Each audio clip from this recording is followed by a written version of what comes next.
আসসালামু আলাইকুম রহমতুল্লাহি অবরকাতুহু।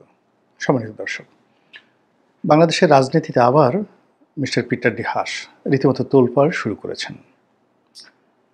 তিনি যখন মার্কিন রাষ্ট্রদূত হিসাবে দায়িত্বরত ছিলেন, সেই সময়টিতে শেখ হাসিনার পতন, মার্কিন দূতাবাসের তৎপরতা এবং মার্কিন যুক্তরাষ্ট্রের যে দক্ষিণ এশিয়া বিষয়ক রাষ্ট্রদূত এবং উপমন্ত্রী মিস্টার ডোনাল্ড লু, তার যে তৎপরতা ওই সময়টিতে বাংলাদেশে রীতিমতো আলোড়ন তৈরি করে ফেলেছিল। বিএনপির যারা লোকজন রয়েছেন তারা মিস্টার পিটার ডি হাসের সঙ্গে একটি বৈঠক, একটি কথাবার্তা বলে যে তৃপ্তি পেতেন এবং তাদেরকে যেভাবে আনন্দে উদ্বেলিত করত। এবং মার্কিন দূতাবাস ছিল তখন রাজনীতিবিদদের জন্য, যারা সরকার বিরোধী আন্দোলনের সংযুক্ত ছিলেন, তাদের জন্য রীতিমতো একটা আশা এবং ভরসার স্থল। তো সেই পিটার হাস এখন বাংলাদেশে আছেন এবং বিএনপি তার বিরুদ্ধে এই মুহূর্তে স্লোগান দিচ্ছে। কারণটা কি? একটা সময় যে বিএনপি, আমি একটা অনুষ্ঠানে অনেকটা কৌতুক করে বলছিলাম যে এটা ব্যাপক ভাইরাল হয়ে পড়েছিল। তো সেই কৌতুকে যেটা বলেছিলাম যে এক সাংবাদিক নাজমুল আশরাফ, তো তিনি আমাকে বলেছিলেন যে আপনারা তো বিএনপির যারা লোকজন রয়েছেন সারাক্ষণ পিটার ডিহাস করেন, তাকে ছাড়া কোনো কিছু বুঝেন না, তার পিছে ঘুরেন ইত্যাদি ইত্যাদি নানা রকম ব্যঙ্গ কৌতুক তিনি করার চেষ্টা করেছিলেন। তখন আমি জিনিসটা স্বাভাবিক করার জন্য বলছিলাম যে বিএনপিকে সরকার যে দৌড়ানির উপর রেখেছে এবং যেভাবে বিএনপিকে আশ্রয়হীন করে ফেলেছে, তো সেই জায়গাতে পিটার ডি হাস আমাদেরকে সাহায্য করার জন্য, সহযোগিতা করার জন্য এসেছেন। তো এরকম একটা সংকট মুহূর্তে তিনি আমাদের ত্রাতা হিসেবে উপস্থিত হয়েছেন। আমরা যে মনের ভুলে তাকে আব্বা ডাকিনি, বাবা ডাকিনি, এটি তো আপনাদের ভাগ্য ভালো। আমরা আব্বা ডাকলে আপনারা কী করতেন? তো এটা ব্যাপক, মানে এর কথা বলে আমি আর হাসি রাখতে পারিনি। পুরো এই কথা শুনে সেই যে স্টুডিও লাইভ চলছিল দেশ টেলিভিশনে, সেটা বন্ধ হওয়ার মতো উপক্রম। তো ওটা পিটার ডি হাস একাধিকবার শুনেছেন, তিনি খুব আনন্দ পেয়েছিলেন এবং ওই একই অনুষ্ঠানে আমরা বলেছিলাম যে এখন পিটার ডি হাস হলেন বাংলাদেশের সবচেয়ে কাঙ্ক্ষিত পুরুষ এবং তিনি যদি বিয়ে করতে চান তাহলে এই ঢাকা শহরের অনেক অবিবাহিত তরুণী বিয়ে করার জন্য সেখানে লাইন দিবেন। একেবারে সেই বারিধারা থেকে গুলশান পর্যন্ত লাইন পড়ে যাবে পিটার ডি হাসের বউ হওয়ার জন্য। এটাও পিটার ডি হাস বা তার স্ত্রী খুব আনন্দ অনুভব করেছেন আমার এই টক শো শুনে। তাদেরকে বঙ্গানুবাদ করে শোনানো হয়েছে এবং তারা খুব খুশি হয়েছিলেন। তো এনিওয়ে, তো ওটা ছিল পিটার হাসের জমানাতে বাংলাদেশের নির্বাচন অনুষ্ঠান করা ইত্যাদি অনেক বিষয়। তখন আমরা তার সাথে এই কথা বলেছিলাম যে বাংলাদেশকে কেন্দ্র করে শেখ হাসিনাকে হটানোর জন্য বাইডেন সরকার যে ডিপ স্টেট পলিসি করছে এবং এখানে যা কিছু তারা চালু রেখেছে, এখানে আমেরিকার সিভিল সোসাইটি, আমেরিকার যাকে বলা হয় এখানে যারা বিনিয়োগকারী, বিভিন্ন শিল্প প্রতিষ্ঠান, গ্রুপ অফ কোম্পানিজ, তাদের যে প্রেশার গ্রুপ থাকে, তারা এখানে বিশাল বিনিয়োগ করছে। এর সঙ্গে যে বাইডেন প্রশাসনের সংযোগ রয়েছে, সেই বাইডেন প্রশাসন চলে গেলে যদি ট্রাম্প আসে, এটা হয়তো থাকবে না। কিন্তু বেসরকারি যারা বিনিয়োগকারী, বিশেষ করে ওই সময় তো আমরা নাম বলিনি, এখন তারা সবাই, আপনারা তার নাম জানেন, জর্জ সরোজ। তো তিনি একজন মার্কিন বিনিয়োগকারী, বিভিন্ন দেশের সরকার পরিবর্তনে তিনি ব্যাপক বিনিয়োগ করেন এবং সেই বিনিয়োগ করে তিনি সিআইএকে কনভিন্স করেন, যুক্তরাষ্ট্র সরকারকে কনভিন্স করেন। তার সঙ্গে তিনি তার নিজস্ব বিভিন্ন এনজিওর মাধ্যমে, ইউএস সরকারের ইউএস এইড থেকে শুরু করে আরও অনেকগুলো ইউরোপ আমেরিকার এনজিও রয়েছে যেখানে জর্জ সরোজের সরাসরি বিনিয়োগ রয়েছে। তারা সেই এনজিওর মাধ্যমে কোটি কোটি ডলার বিভিন্ন দেশে বিনিয়োগ করে একটা সরকারের পতন ঘটান। তো জর্জ সরোজ এখানে ত্রিমাত্রিক ওয়েতে বিশ্বের বিভিন্ন দেশের সরকার পরিবর্তনে যাকে বলা হয় চক্রান্ত করেন। এটাকে ডিপ স্টেট পলিসি বলা হয়। তারা মার্কিন সরকারকে, যারা কর্তা ব্যক্তি আছে তাদেরকে ঘুষ দেন। ওখানে পলিসি লেভেলে তারা যারা পলিসি গ্রহণ করেন তাদেরকে কনভিন্স করার জন্য লবিস্ট নিয়োগ করেন। দ্বিতীয়ত তারা যে কাজটি করেন সেটি হলো আমেরিকান এবং ইউরোপিয়ান অনেকগুলো এনজিওর মাধ্যমে তারা প্রচুর, যেমন বাংলাদেশে বলা হয় থাকে 700 মিলিয়ন, মানে $700 মিলিয়ন বা $70 মিলিয়ন, কি যেন একটা $31 মিলিয়ন বা $50 মিলিয়ন, এরকম একটা কথাবার্তা, 2 নম্বরই কথাবার্তা ডোনাল্ড ট্রাম্প বলেছেন যে সেই ডিপ স্টেটের যে পলিসি, সেই পলিসির মাধ্যমে বাংলাদেশে এই প্রায় $50 মিলিয়ন অথবা $31 মিলিয়ন এরকম একটা কথা শুনেছিলাম যে বাংলাদেশে দেওয়া হয়েছে এই শেখ হাসিনার পতন ঘটানোর জন্য। এটা মূলত আমেরিকান সরকারের যে সরাসরি বিনিয়োগ যা খরচ করেন মন্ত্রীর পিছনে, এমপিদের পিছনে, কংগ্রেসম্যানদের পেছনে, এমপি মানে কংগ্রেসম্যানদের পেছনে, সিনেটরদের পিছনে।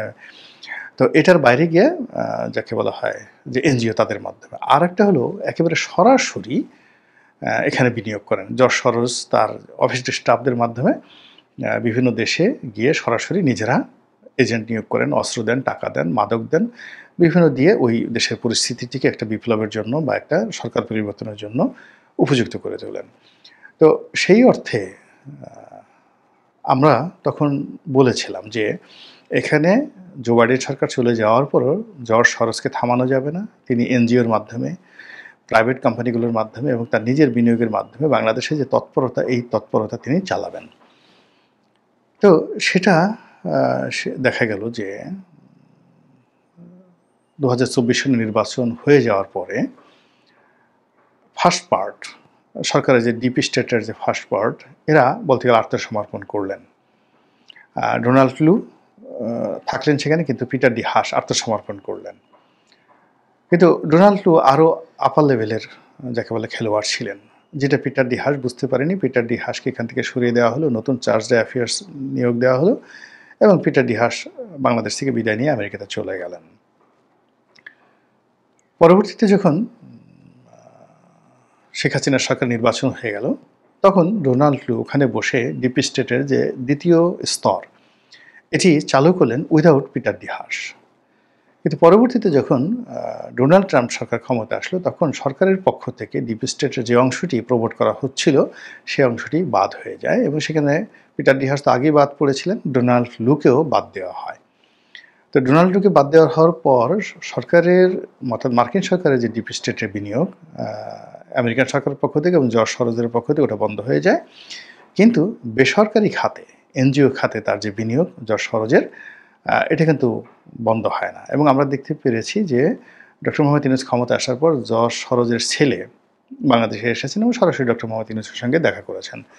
এনিওয়ে, কিন্তু পরবর্তীতে আমরা দেখতে পেলাম যে মিস্টার পিটার ডি হাস তিনি বাংলাদেশে এসেছেন এবং তার যে পুরনো কানেক্টিভিটিগুলো রয়েছে, যাদের সঙ্গে তিনি চার্জ ডে অ্যাফেয়ার্স থাকা অবস্থায় যোগাযোগ রক্ষা করেছেন, তাদের সঙ্গে তিনি আবার বৈঠক করলেন, পারিবারিক বৈঠক, অনেকের বাসায় গেলেন, অনেকে তার বাসায় দাওয়াত দিলেন এবং তিনি বাংলাদেশে এলেন একটি তেল কোম্পানি, আমেরিকান একটি তেল কোম্পানি, এটার উপদেষ্টা রূপে। আমাদের বুঝতে বাকি রইল না যে তিনি নতুন করে আবার খেলতে আসছেন মার্কিন ডিপ স্টেট পলিসি, যে দ্বিতীয় স্তর এবং তৃতীয় স্তর, যেটা জর্জ সরোজ করে থাকেন এনজিওর মাধ্যমে, ব্যক্তিগত ফান্ডিংয়ের মাধ্যমে, সেটা বাস্তবায়ন করার জন্য উনি এসেছেন।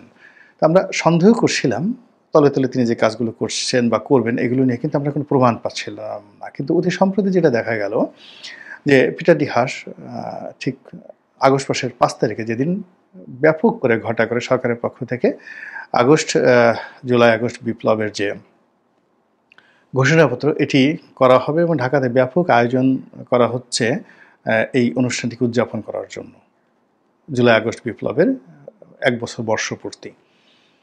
তো সেই দিন এনসিপি, সেই এনসিপির যারা কর্তা ব্যক্তি রয়েছেন, নাসিরুদ্দিন পাটোয়ারি থেকে শুরু করে সার্জিস, মাহফুজ যায়নি, সার্জিস, তারপরে অন্যান্য যারা আছেন, তারা 6-7 জন কক্সবাজারে গেলেন এবং একটা হোটেলে, সেখানে গিয়ে পিটার ডি হাসের সঙ্গে দেখা করেছেন, বৈঠক করেছেন।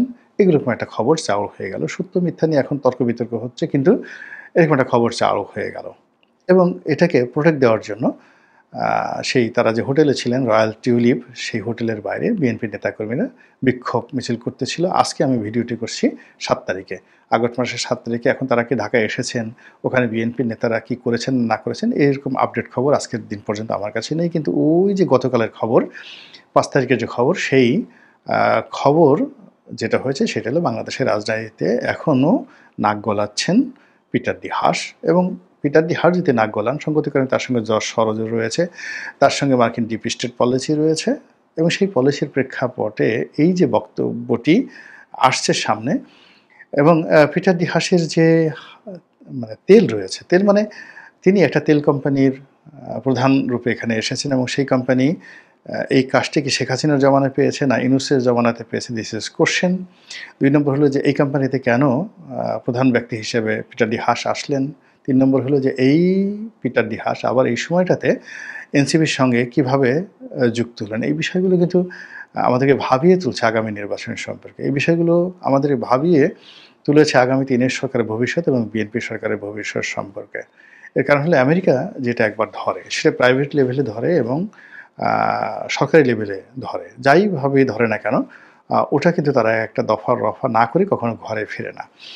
এবং আমেরিকাতে যারা সরকারের সাথে নিবিড়ভাবে কাজ করেছেন, সেটা যেভাবেই হোক না কেন তারা কিন্তু এই সরকারের পলিসিগুলো সম্পর্কে ওয়াকিবহাল। আমার সুযোগ হয়েছিল বিএনপির আরও কয়েকজন এমপিরও সুযোগ হয়েছিল মার্কিন স্টেট ডিপার্টমেন্টের গেস্ট হয়ে সেখানে ফেলোশিপ করার। তো তারা মার্কিন যার যার অ্যান্টেনা যতটুকু আছে সেই অ্যান্টেনা অনুযায়ী তারা সেটা বুঝে এসেছেন যে আসলে ওখানে ডিপ স্টেট বলতে কী বোঝায়, লোকাল গভর্নমেন্ট কী, সেন্ট্রাল গভর্নমেন্ট কী, তাদের ফরেন পলিসিগুলো কী, এটা বুঝে আসেন। আমিও আমার মতো করে বুঝে এসেছি। তো বুঝে আসার কারণে আমার কাছে মনে হচ্ছে যে আমেরিকা থামবে না। আর আমরা যেভাবে যত সহজ সরলভাবে অঙ্ক করছি আগামী নির্বাচন নিয়ে, বিএনপির ক্ষমতা আসা নিয়ে বা ডক্টর মোহাম্মদ ইউনূসের ক্ষমতায় থাকা বা যাওয়া নিয়ে যে সহজ সরল একটা মেরুকরণ করছি। দ্বিতীয়ত একটু ডিফিকাল্টির দিকে গিয়ে আমরা যখন এখানে শেখ হাসিনাকে টানছি, ভারতকে টানছি, রকে টানছি, কিন্তু এর উপরে যে মার্কিন ড্রোন উড়ছে এবং মার্কিন ডিপ স্টেট পলিসি এখনও যেখানে অ্যাক্টিভ রয়েছে, এটা হয়তো আমরা থার্ড ফেজে খুব অল্প মানুষ এগুলো চিন্তা ভাবনা করছি। কাজেই নির্বাচন নিয়ে শেখ হাসিনাকে হটাও, শেখ হাসিনার বিচার, ভারতের পলিসি, রোহিঙ্গা, মায়ানমার নিয়ে আমরা যে সকল কথাবার্তা বলছি এটা প্রথম এবং দ্বিতীয় স্তর। কিন্তু এখানে চূড়ান্ত স্তর সেটা হলো আমেরিকার ডিপ স্টেট পলিসি। সেই ডিপ স্টেট পলিসি চলমান এবং বাংলাদেশ কিন্তু বারবারই আমেরিকার দ্বারাই পরাজিত হয়েছে।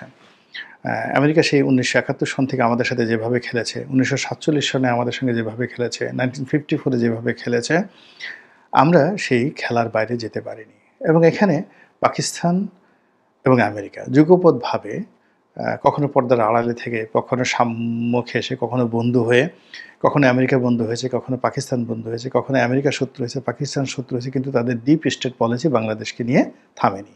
এর কারণটা হলো বাংলাদেশের 3টি জিনিস। সেটা হলো বাংলাদেশে ইউরেনিয়াম আছে, যেটা পারমাণবিক বোমা তৈরি করার প্রধানতম উপকরণ। তো সেই ইউরেনিয়াম আছে যেটার আবিষ্কার আমরা এখনও করতে পারিনি, কিন্তু বাংলাদেশে প্রচুর ইউরেনিয়াম আছে।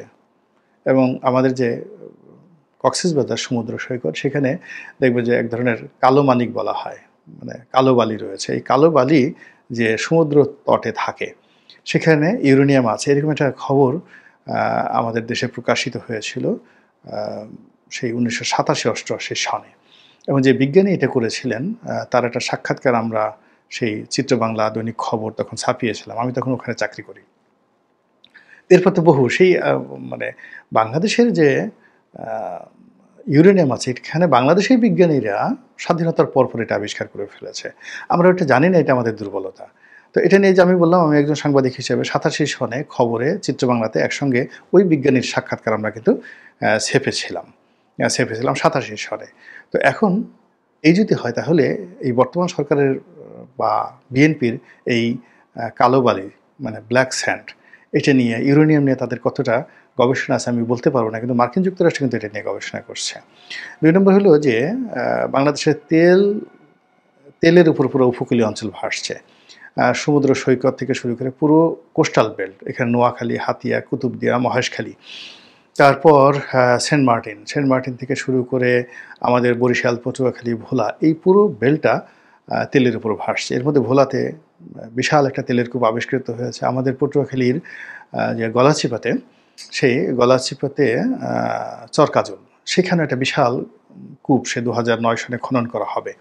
কিন্তু কৌশলগত কারণে আমেরিকা করেছে কি, তাদের কোম্পানি শেভরনের মাধ্যমে এটা প্রথমে খনন করার যাকে বলা হয় তারা প্ল্যান করেছিল, কিন্তু আবার কৌশলগত কারণে শেভরনকে তারা সেখান থেকে সরিয়ে নিয়েছে এবং ওটা এখন পর্যন্ত অ্যাবান্ডেন্ট রয়েছে। কিন্তু না হলেও শেভরন এখানে 8 থেকে 10,000 কোটি টাকা, আবার বলি 8 থেকে 10,000 কোটি টাকা তারা এই টোটাল কাজটা করেছে, যার পুরো গবেষণাপত্র মার্কিন সরকারের হাতে। এখন মার্কিন সরকার এই পুরো একটা সিঙ্গেল, এখন যেমন ভোলাকে একটা গ্যাস ইউনিট করেছে, চরকাজল কারাটা যদি গ্যাস ইউনিট করে, এবং ওই সময়টা যেহেতু আমি এমপি ছিলাম যার জন্য পুরো প্রক্রিয়াটি আমি জানি, পুরো প্রক্রিয়াটি আমি জানি, আমার মুখস্থ এখন রীতিমতো।